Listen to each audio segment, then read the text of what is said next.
So yan mga ka-printing, no, kung makikita nyo to, ito yung White Tiger sticker na may LNB photo top.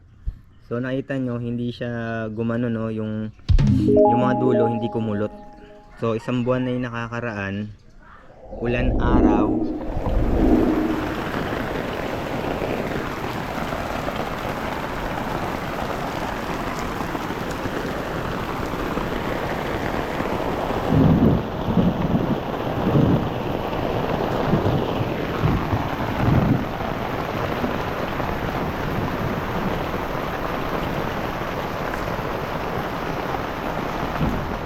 ulan araw, wala namang cover tong parking yun.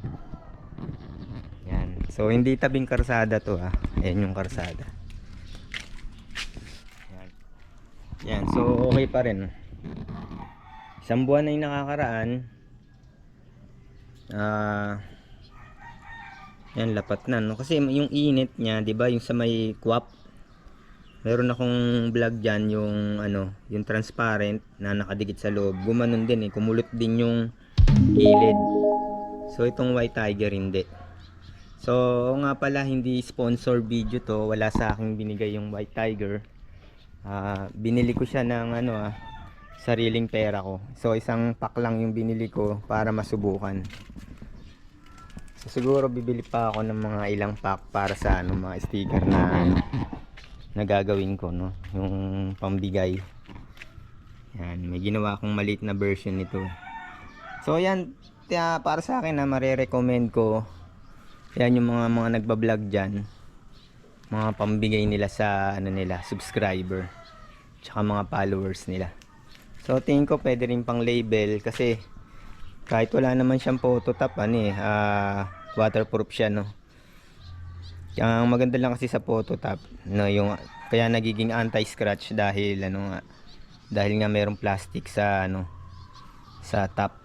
Yan. So yun lang mga ka-printing, no, in-update ko lang kayo kasi ang pangako ko, magawa ko ng video within 1 month kung kukulot ba yung yung White Tiger sticker. So obserbahan pa rin naman natin. So update ko pa rin kayo kung kukulot pa to pagdating ng pangalawang buwan. Yan, update natin yung video natin. So yung nasa e-bike ko kasi nalililiman naman yun, hindi naman naaarawan. Ito lang yung talagang bilad sa araw tsaka sa ulan. Yun lang. Yan po mga ka-printing, hanggang sa muli. Yung hindi pa nakakapag-subscribe dito sa Bentec, mag-subscribe na po. At yan, maraming salamat.